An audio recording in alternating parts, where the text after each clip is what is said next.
All right, I hope this is working. Sorry that I'm 2 minutes late. YouTube was giving me a bit of trouble. It was saying here, I can actually show you guys what this, oh, now if you do that, I can actually show you guys what this looks like to me. This is usually saying, hey, start streaming. And it was like, no, we're not receiving anything from your encoder, but the video is playing. And it was like, what's going on? Okay, but it seems to be working. Spike, hey, good to see you again. Let me know if this setup is working, if audio is fine and the video quality looks okay-ish. I don't know YouTube. YouTube with 4K stuff is just giving me so many issues these days. It is weird. I'm hoping, yeah, so if I check this, yeah, we do have audio, okay. All right, yeah, Murph, Murph, God. I still, guys, I came home from Murph, when was it? 2 weeks ago almost.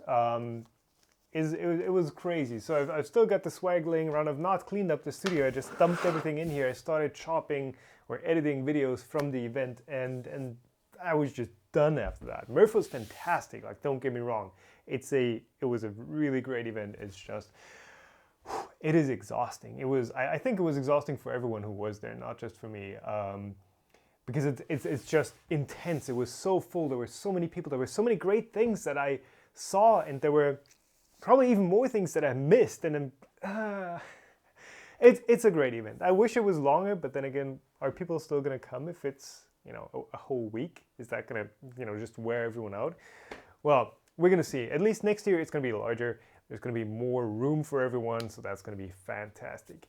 All right, so next year is going to be Super Murph, aka Smurf. Yeah, most likely it is going to be Murph Extreme. Actually, hold on. I could actually turn these overlays off because, like, yeah, we don't need these here. 2 cameras. Sweet.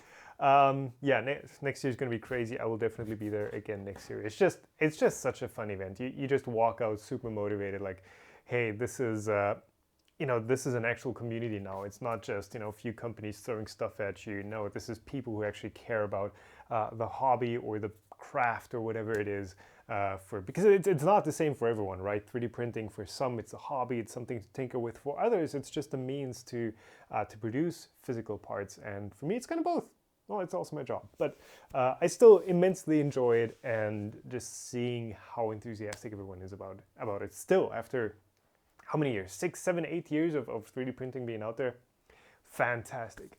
All right, so yeah, shall we get into answering some of the questions? So first of all, you guys can't see me. I can point at nothing right here. So YouTube, of course, YouTube. What's it called? Memberships. My YouTube's in German. Cool.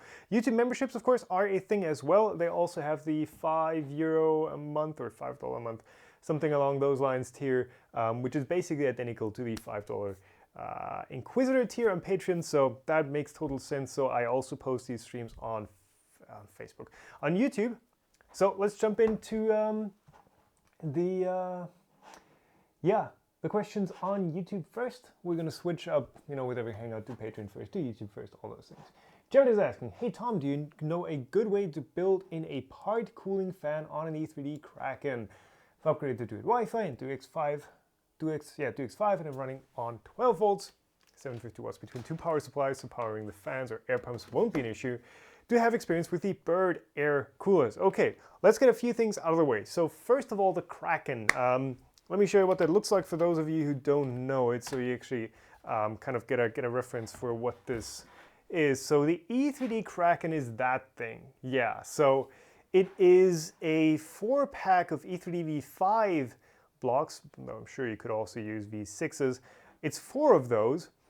It's special heat breaks. You can actually see the heat breaks here. These are smooth instead of threaded. And you can adjust them by sliding these up and down in the main block. And yeah, it is 4 individual inputs. Do we have so there's drawings for it, of course.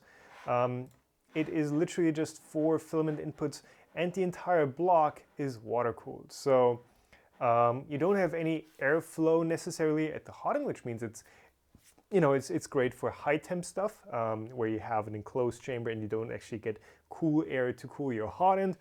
But of course, it is 4 outputs, which is, you know, pretty crazy on itself. And I don't think it actually caught on that much, maybe because of the water cooling issue, but also because it's not a drop-in replacement for anything. So that is the Kraken. It's water cooled, so you don't have a fan there. Do I know an option to actually part cool this? And I gotta say, I don't think I have a Kraken. I have the Cyclops and Chimera, which is the same sort of blocks and heat breaks, but with 2 and actually air cooled. So I don't have a Kraken, but I mean, you got to think about it. You have to cool each nozzle. If you have a part cooling fan, it can't just reach 1. It actually needs to reach all 4 pretty much equally. So I don't actually have a solution for that. But the other question was the Bird Air. There we go. Bird Air cooler. And the Bird Air is actually a pretty neat solution. So Bird Air. Let me bring that up real quick.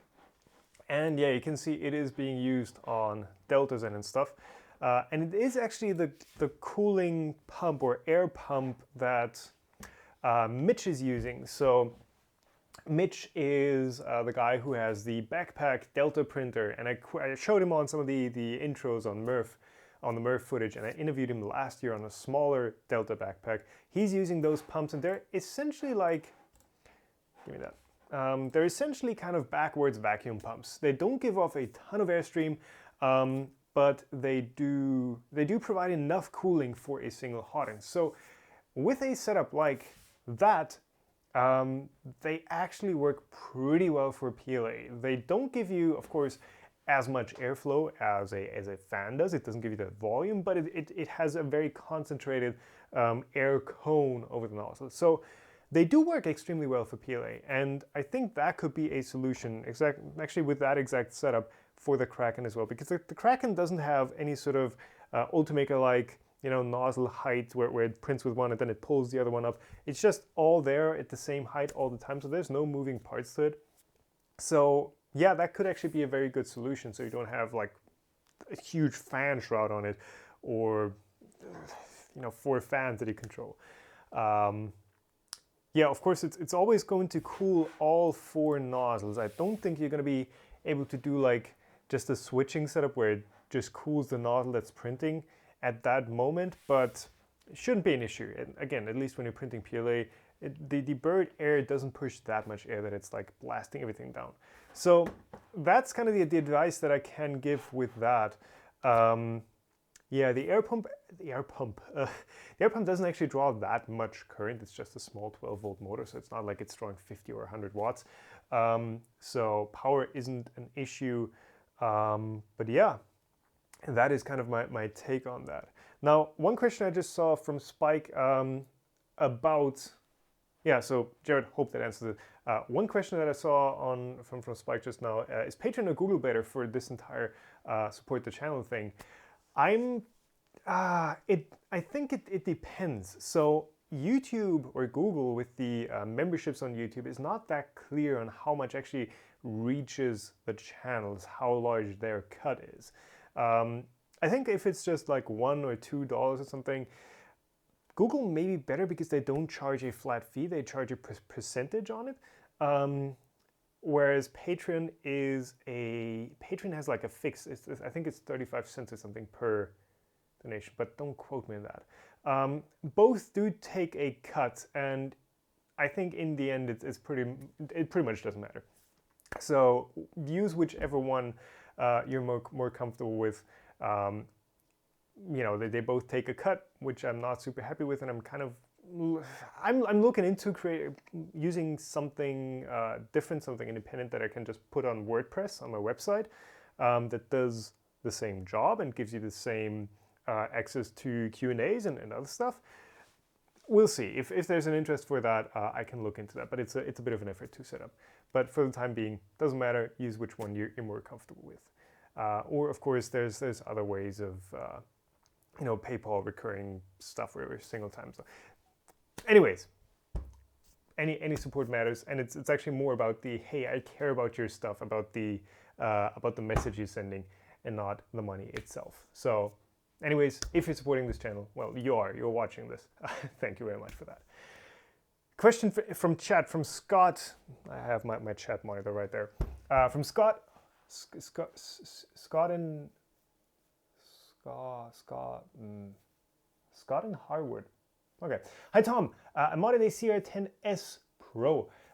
To put a Titan extruder and a stepper on the X-rail carriage has 5 cm drop of tubing from the extruder to the hot end. Okay. Suggestion for retract settings during a print. So basically, do I have an E3D setup here somewhere? I do not, but typically with a Titan and a V6 hot end, of course the V6 just slots into the Titan, there's like no gap. So he has 5 centimeters between the extruder, and then 5 centimeters further down there's the hot end. So that's not a whole lot of Bowden room. It is technically kind of a Bowden setup, but it's not really Scotland? I don't know. It's not really a Bowden setup, so especially because it's not curved.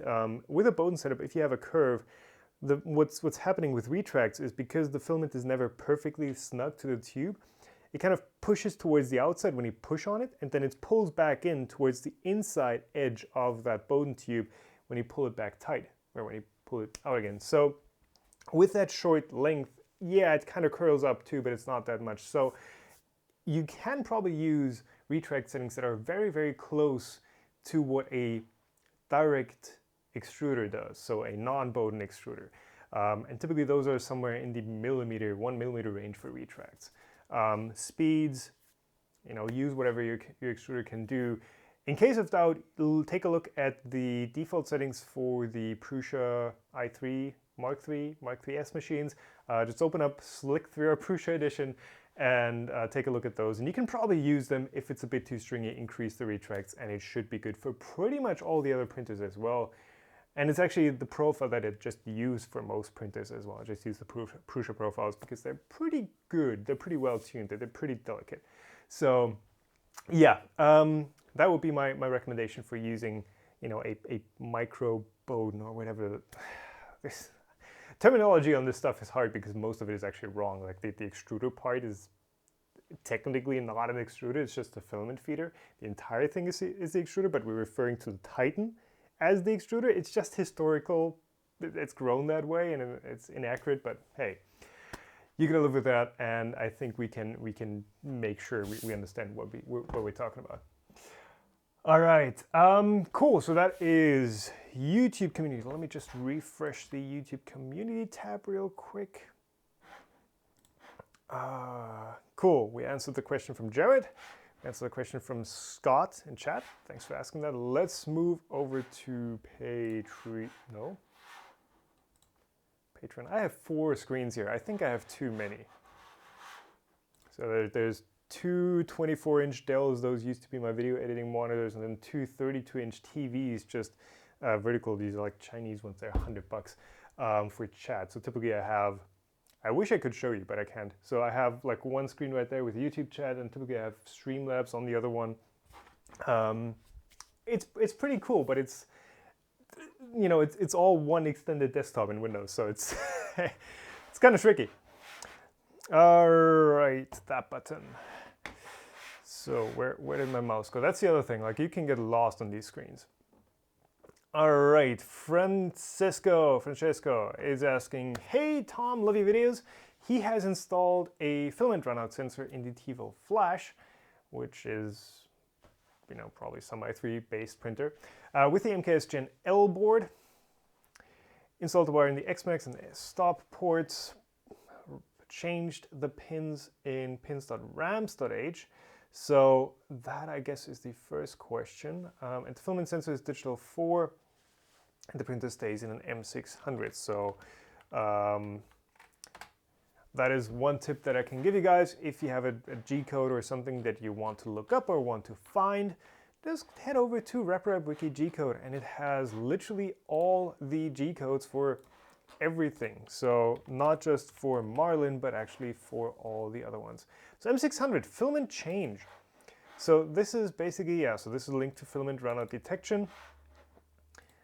let me see, set line cross section. That's got to be a different firmware. So Marlin, pause for filament change. So essentially, M600 in that case, if you're saying it is stuck in an M600, which is the printer basically prompting you to swap the filament, to pull the filament out, feed a new one in, and then confirm that you've changed it.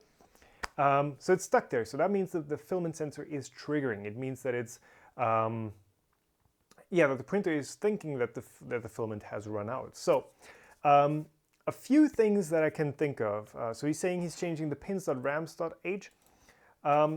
First of all, check that that is the correct pins file for the MKS. What is it? MKS Gen L. I know they're all kind of based on the RAM's pin layout, and most boards are, but it may be slightly different, and there may be a pins file specifically for that. So you can actually check in. Pull up Marlin here real quick. You can actually check in Marlin configuration.h.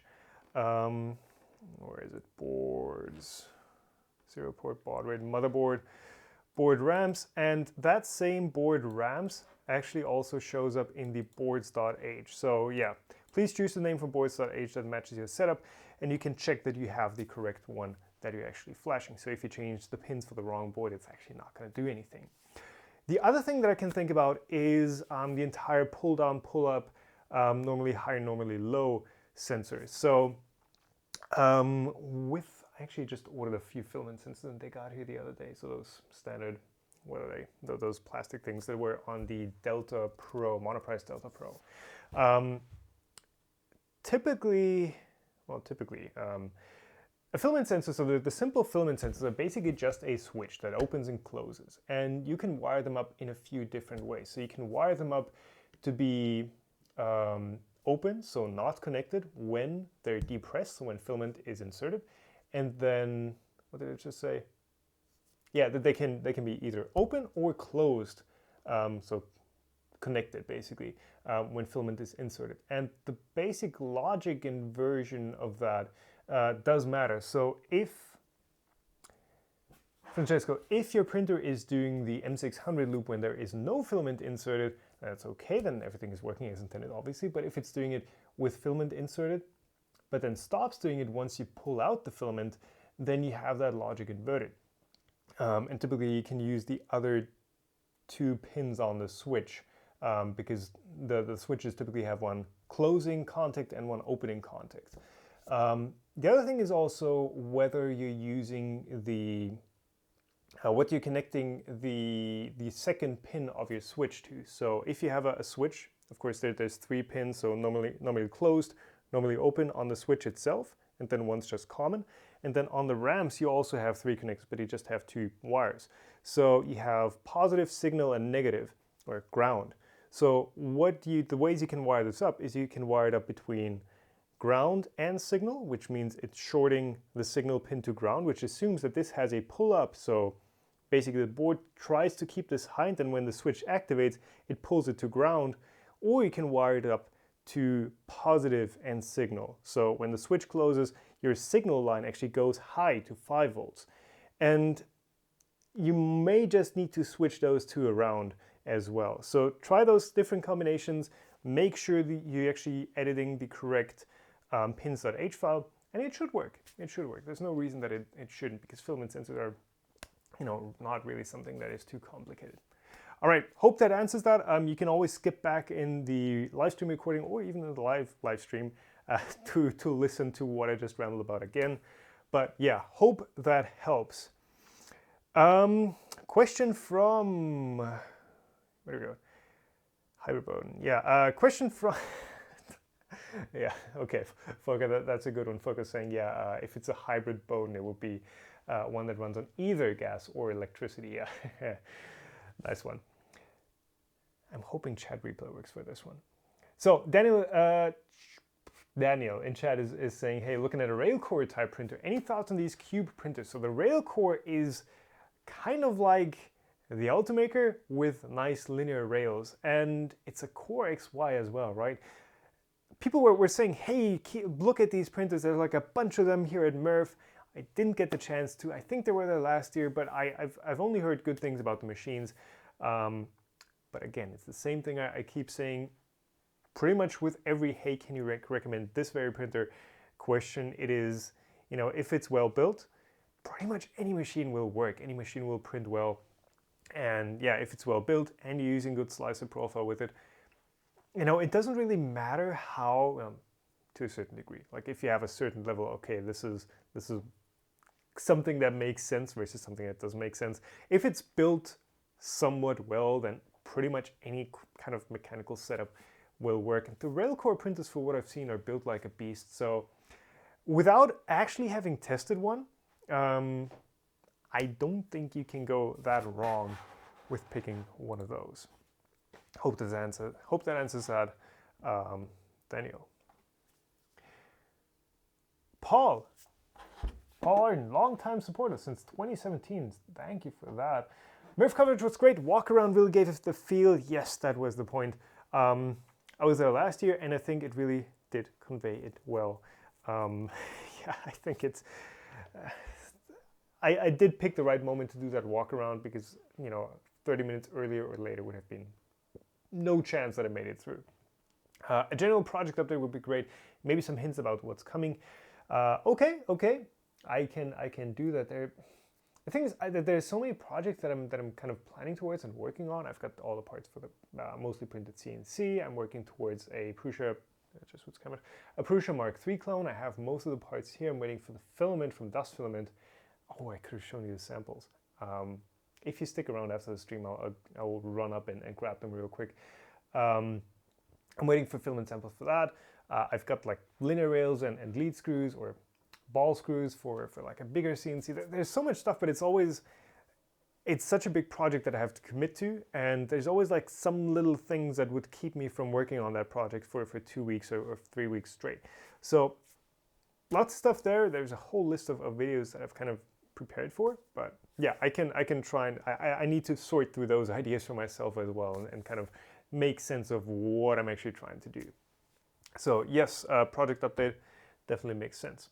Cool. And the actual question from Paul Arden, earthing frames built with extrusions 2020 or the Mizumi profiles.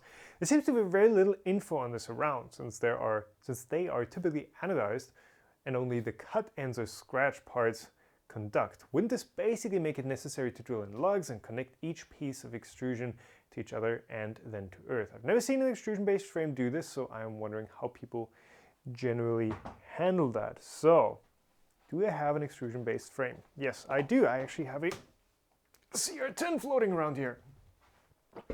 Isn't that convenient? So, yes. So, where do we begin with this? Extrusion-based frames. So yes, first of all, it is correct that the anodization on the surface is technically an isolator, but it's not a, I mean, it's a very thin layer. It's actually a really, really thin layer. And if you've ever felt a MacBook Pro charge up or connected to the wall, you will have felt that slight buzz that you get when you rub your finger over it. That's because the Apple power supplies typically aren't earthed, and they're kind of a floating, there's a floating capacitively coupled voltage on the actual MacBook while it's charging. It's not dangerous, it's just a few microamps, but it's, you know, you feel that for sure. So how would you go about grounding a frame? Now, of course, the point with grounding an entire printer frame is you want to protect against the entire thing being live, so being connected to a power phase and not to neutral, which means this thing would be 230 volts here or 210 or 215 in other parts of the world. So, I mean, you touch this and you touch the other hand to ground, you're pretty much fried. It's not just painful, it may even be deadly because you're going to have a really hard time letting go of it. And in many countries, it is actually mandatory to have metal parts in devices that aren't double insulated to be grounded. So Germany, that's the legislation I know. So where we have a toaster or something, toasters I don't think toasters are grounded for the most part, but I may be wrong. But that is because there are two layers of insulation. For example, if you have do I have a mains cable somewhere? I don't want to chop one up. But a mains cable, for example, also has that double insulation. So it first of all has like a 1 millimeter isolation sleeve around the actual conductor, and then it has that larger, the visible black insulator around the edge. And if this thing is damaged on the outside, if there's a crack in here and you actually see the wires or the cables on the inside, then this doesn't have the double insulation anymore, and you're technically not supposed to use it anymore. And it's the same for power supplies inside these machines. So if a power supply or anything that has mains contact has that double insulation, those two layers of electrical insulation, isolation, I never know in English because in German it's the same word. If you don't have that double insulation, then there is, technically you are required to ground the frame. Now practically, how often does it happen that something moves around and your frame is live? It doesn't happen that often, so it's not that big of a deal, but you should still try and be safe and try to ground it somehow. Now, here's the thing. You don't necessarily have to ground the entire thing. For example, here with the CR10, the control box is separate. So what do you actually need to ground? You don't actually need to ground anything on the printer frame. You just need to ground, or put, how do I put this? Yeah, ground the ground that goes out of here, or ground the box itself. And then anything that's connected to that, basically you ground the things that have a possibility of going live. So for example, if you have your power supply in a box, you ground that power supply case or where it's mounted to. So because no other part of the printer has a chance of getting in contact with live voltage. So in case it goes live, then it goes to ground right there at the conductor and at the ground point of the actual power supply. And you don't really have to worry about the rest of the frame, because wherever it is conductively connected, for example, these L brackets down here, or that's why we have a B camera. These L brackets down here, they have the T-nuts. There we go. These have T-nuts in them, and they do break through through the anodization layer. So these do actually form a conductive connection between the bottom frame and the top frame. So not reliably, you shouldn't rely on those for electrical contact, but they conduct enough to typically couple these together. So if you ground this part, for example, if you're at risk of this thing going live, then if it goes live and this is conductive, then it's also going to be grounded as well. And if it's not conductive, then this has no way of going live. So it's kind of like, yeah, you ground the parts that actually have a risk of going live, and that's a good way to go about it. Not sure most of the machines do it, but yeah. And yeah, the other point is it also triggers the ground fault switch, which most outlets do have these days, and I highly recommend using protected outlets anyway. So yeah, and for the other question about Delta frame, mains powered heated bed, yeah, ground the heated bed and you're good, because that is really the only part that has a chance of going live. Now, that's already more care and more caution than most applications. Why is this camera so blue? Weird. That's grounding a heated bed is already more caution than most applications or more manufacturers use. So yeah, you're probably good there. And again, it does trigger the ground fault switch if anything does go live. All right, and one last question from Pazzi. I'm gonna remind me to hit F5 after this and to refresh this page. One question from Pazzi L. So this is a bit of a long one, but essentially, okay, first of all, thanks for the videos and very interesting videos of Murph. I'm glad that you like him. Had a lot of fun. Me and my friend get this kind of problem with PLA. PTG works like a charm. One printer is an original V6. Those are like the relevant parts. The other is a almost the same parts. So again, original V6, I assume. Both have Bowden's. Okay. So I've already opened this, so this is, say here please. Example, this place. I'm guessing it's this inconsistency that he's talking about here. So we can see that down here, actually if we zoom in and use the, why is my mouse bugging out? Down here it looks like the layers are all nice and even, and up here they kind of go wavy. They go from, it's always hard to diagnose this. So this waviness could be a few things. If it were a direct extruder, so a non-Bowden extruder, it could be the filament spool actually physically pulling up on the extruder and giving it, you know, raising and lowering it essentially, because the extruder is always slightly flexible from the z-axis, from the just slop and bearings, all that.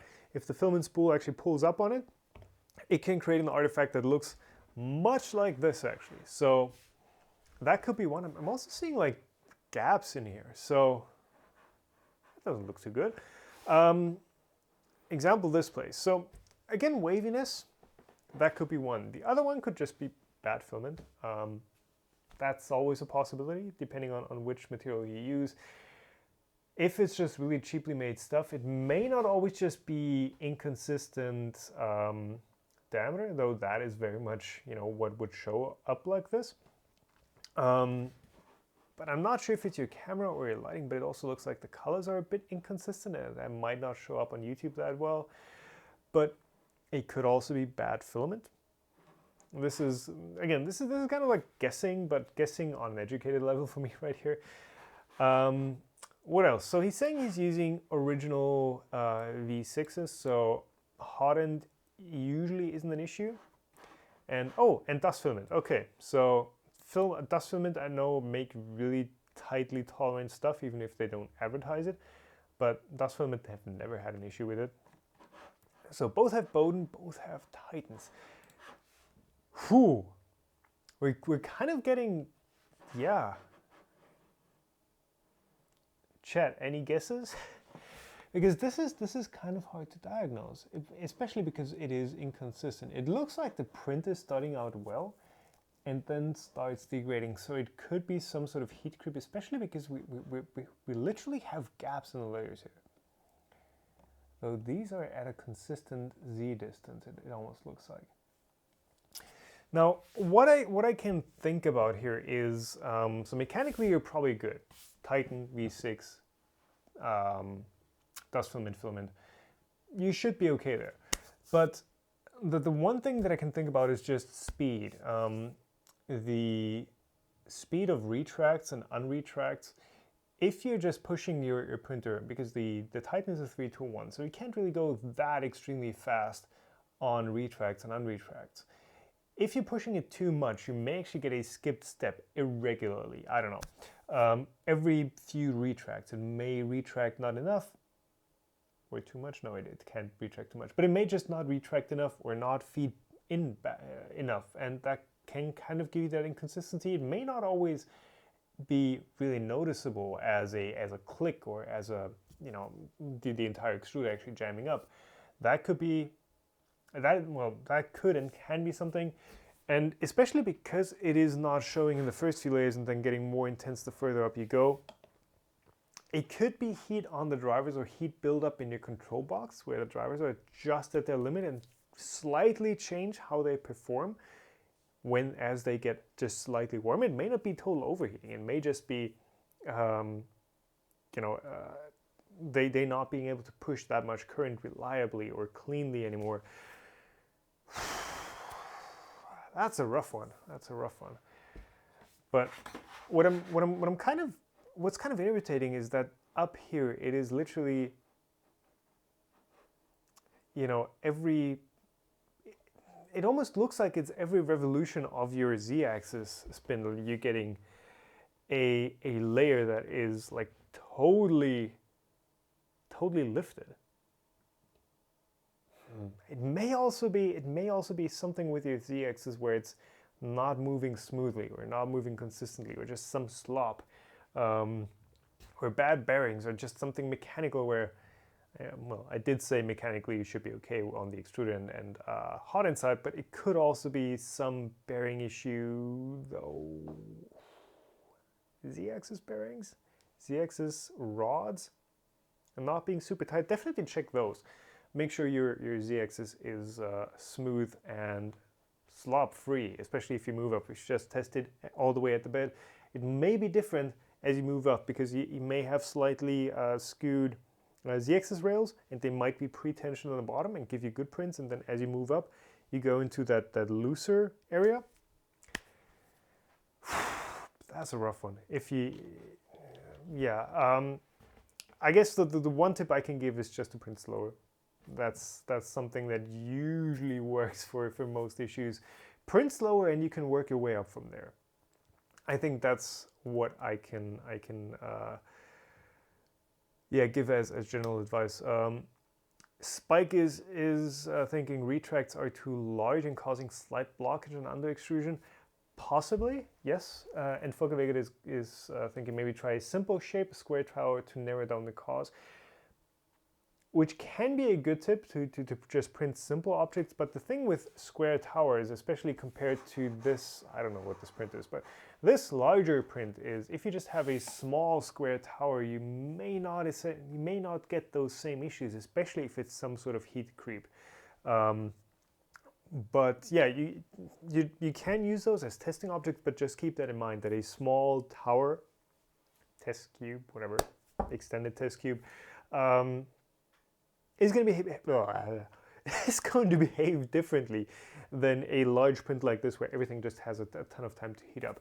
And if small parts work well, then that can give you another indicator of what to look for and what areas do work and don't work. So yeah, that is just general thoughts on crappy print quality. It can be so many things. It can be so many different things. It's good that the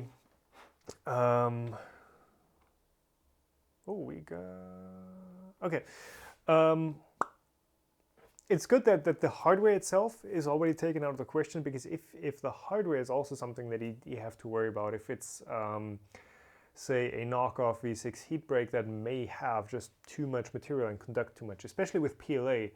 And Pasi is saying that it is an issue that only happens with PLA and not with PETG.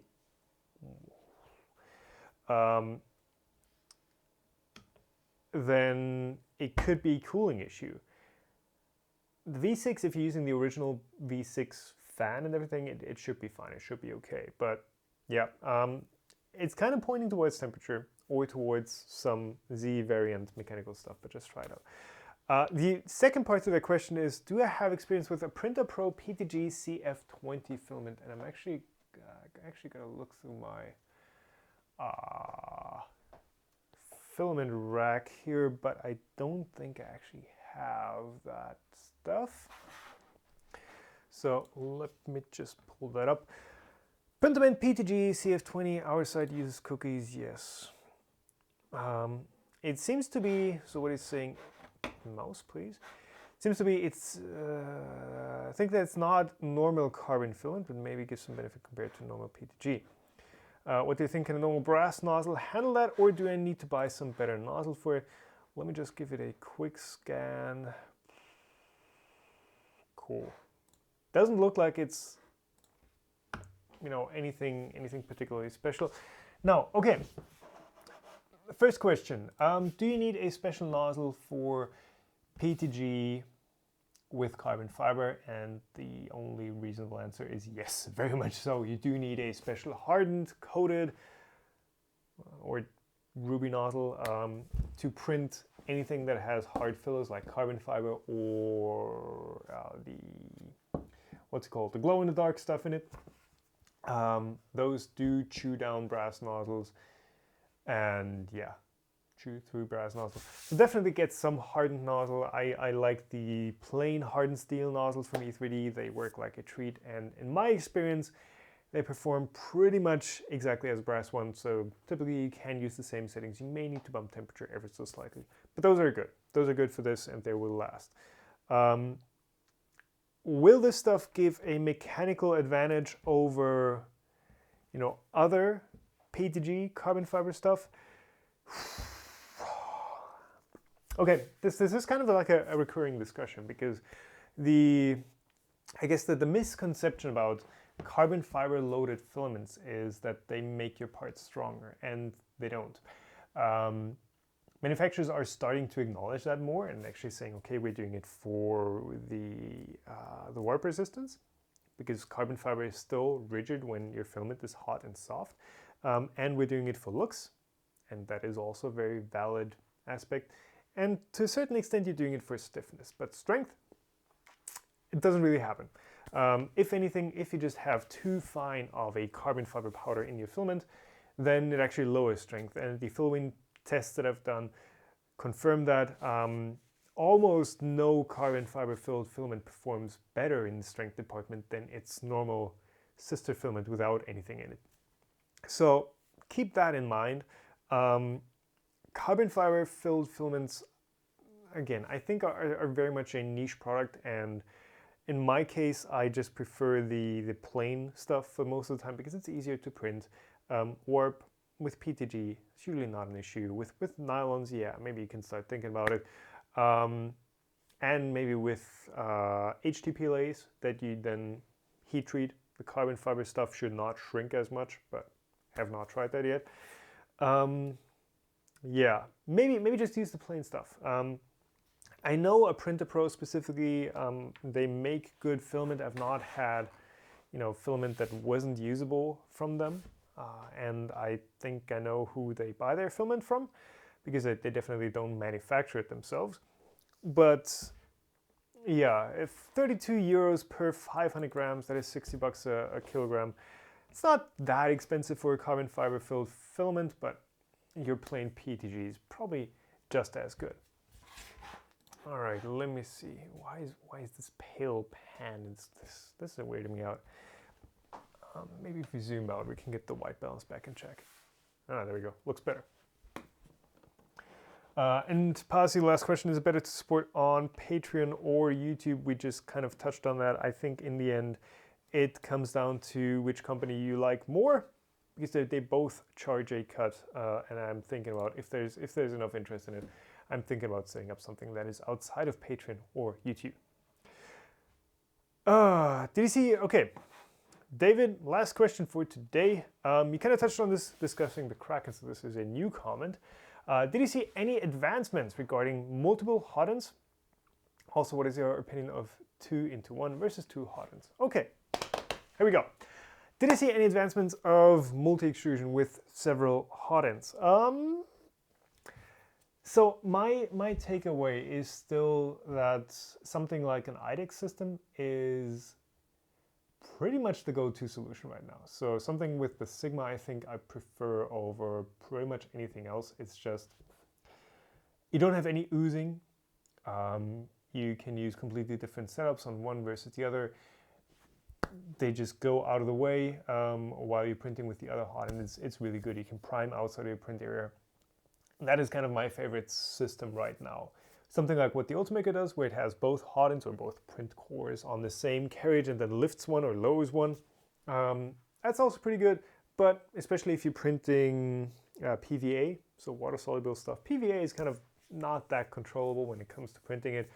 It always oozes. It always, leaves little nubbins or little flakes of PVA over your print, because you're still dragging that hot end around, and it's still everywhere where you're printing PLA. So it's better than not having that moving hot end, but still,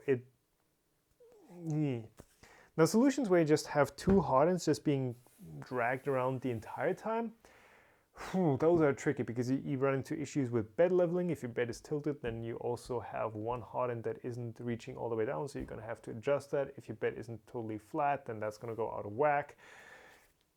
And also you're smearing that oozing second hot end all over your print. I think those are okay for like really budget-oriented applications, like for really simple things, but yeah, not a huge fan of those very simple setups, because they're also a pain to set up. So, have you seen any advancements regarding multiple hot ends? I think the advancements are a lot in the slicing side and the usability side, and that's what we maybe even need more than better hardware, because right now it is still a huge pain to print or to even find or design models with two colors, with two PLA colors. It's still with, yeah, you have two STLs or you have some 3MF file that not every software reads. It's still a bit tricky, and it's more effort to find, download, print, design, all that just adds an extra level of overhead to it. So that's something that I think we do need to solve. I do like, so one last thing before we end on the dual hot end, on the two separate hot end kind of thing.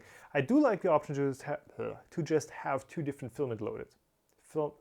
I do like the option of just having two different filaments loaded and then just going into the slice and saying, okay, this is my profile for filament 1 and this is my profile for filament 2, and you can just switch over without having to actually swap filament. It's just a comfort thing. But that is also something that you can do with the multiplexer hot ends, where you have two extruders, two filament feeds going into one hot end. Now, I have these days, I have tried to get the Prusa Multimaterial 1 going again. I've not really used that printer a lot. It's a 4-in-1. The Prusa Multimaterial 2 is a 5-in-1.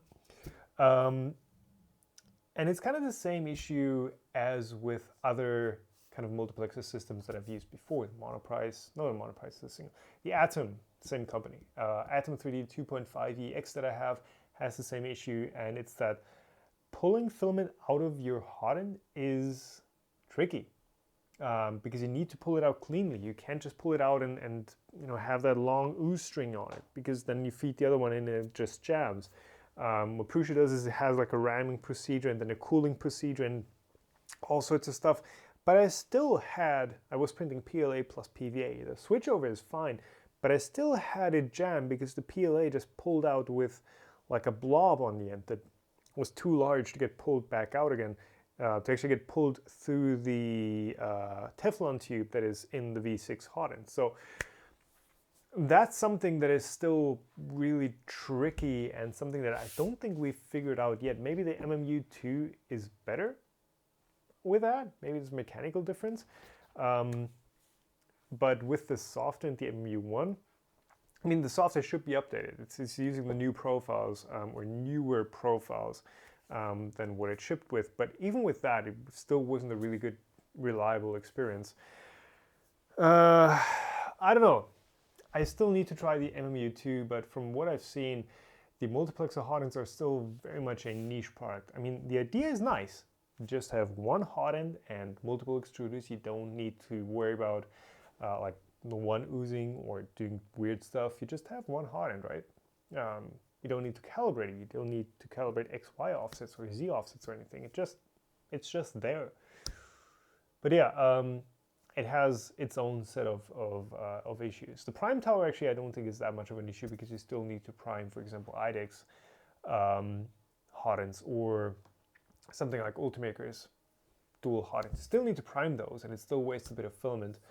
But yeah, just the reliability of the switchover, that is something that we do need to improve. And well, I don't know, maybe the MMU2 has solved it, but from the products that I've used so far, I've not seen it work really well yet. So yeah, if you do something with multiple hot ends, I don't know, a mechanical one like the Ultimaker, you're probably not going to be able to find that. Yeah. I don't know. It's hard. I love the idea of using PVA plus PLA plus or whatever other material just for supports, because it just gives you complete freedom of your designs.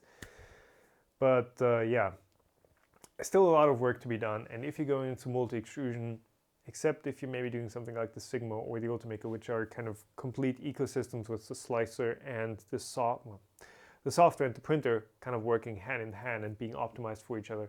Unless you have a system like that, it's still very much experimental. All right, so I hope that answered all the questions you guys had. We did 50 minutes. Okay, wow. Oh, well, it was late, but anyways, again, thank you all for your support through Patreon or through YouTube memberships, or just by subscribing on the channel and hitting like every now and then. It was fun answering some of your stuff. It's fun that you guys did enjoy the Murph coverage. That was a lot of that was a lot of exhausting work, but it was very enjoyable to create that. And I still have like you saw all the trinkets here. This is not even half of what I brought in Maker coins and part. We don't need those stickers are already up on the sticker wall. Yeah, that was nice. Again, thanks for stopping by. Thanks for asking questions. Thanks for being part of the 3D printing community. And I will see you guys all in some other video or text or somewhere else. Goodbye. Have a nice Sunday. Where's my end button? There. Stream Deck. Fantastic. Oh no, hold on. I did want to show you guys the filament samples. I will literally be right back.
Okay, give me 1 second, because I don't know if I can actually show the suppliers that Dust Filament is using. So I did visit Dust Filament right before I went to Murph, and they're like 2 hours from me or something. Very cool guys, very cool production line that they have, because it's all custom made.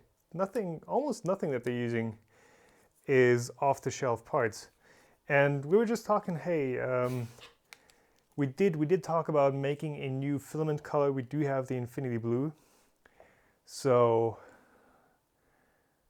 yeah, we already, sent photos back and forth of what this can be like. So this is gonna be, we still have like 2 variations that we kind of need to decide on, but come on, camera.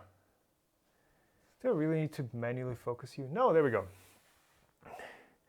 So these, it's a bit overexposed, it's a bit too light, but these could be the next, we're gonna call it Slag Violet, I think. The next colors that Dust Filament makes that is like Tom's 3D branded. So I don't know if anyone's actually still here to see this, but if you're still here, well, you're getting an exclusive sneak peek. Now, if you look at these are not just, wow, the blue one actually looks very blue. The other one, so this guy's a bit more red in real life than it looks on camera. So these are not just plain PTGs, but they are actually, let me see how close this camera can focus. They actually have a black ash-like flake in them. So this is going to be PTG. It's going to be a very clear filament. So you can see that there's no, we tried to kick out anything that could make this matte or non-optically clear. They do have a colorant in them, and they do have that flake in them. And I don't think how the color comes across, but I think, yeah, so this one is like a ripe, what's it called? Ripe grapes. This is almost like a grape color. This is almost a royal blue. It's on camera, it looks very, very bright blue, but this is like a royal blue purple. I think we're going to do a mix of these, so 50-50 mix between these 2 colors. And yeah, we're going to try it out whether we can actually print these flakes, because these are actual cellulose flakes that are inserted into the filament, kind of like Protopasta's natural fiber, but in smaller bits. And the idea is to have like a, you know, Borderlands 2 slag look to them, or the Overwatch Sombra color. This is exactly Sombra's color scheme. We're gonna try to make that happen with these two, and again, they're optically clear, so you can take. Ooh, can I show you this? I think I can actually show you. Hold on. So, channel colors. I've been playing with Lowe's as well. They make what is this called? Ice blue and purple LED strips now that are actually based on white LEDs. And I'm thinking I'm gonna move the channel to those colors. So we already have the blue, but I've just started to like you know, like the acid purple color a lot. So yeah, oh, there you can see this. Come on. There you go. So that color, I actually connect this on the inside. Cool. That color, that's the idea for these, so they can shine a light through them. There you go. Oh yeah, that's this actually way overexposed on that, but yeah. It is, you can shine this color light through them and it's going to pass straight through. So you can edge light it or use it for illuminated stuff. But yeah, that's the next filament we're going to be making. Let me know what you think about the colors. They're really hard to show off on camera. I don't know if I put it in front of this. Yeah, no. These are way hard to show off on camera, but let me know what you think. We're going to get these extruded into filament after Easter, so that's going to be in about 2 weeks' time or something.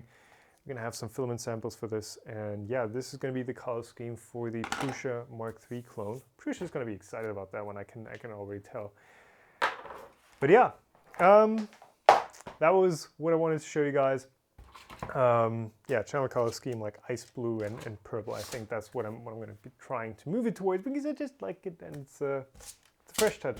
Everyone seems to be doing that in 2019. But yeah, thanks for watching, thanks for being here, and yeah, see you soon. Bye.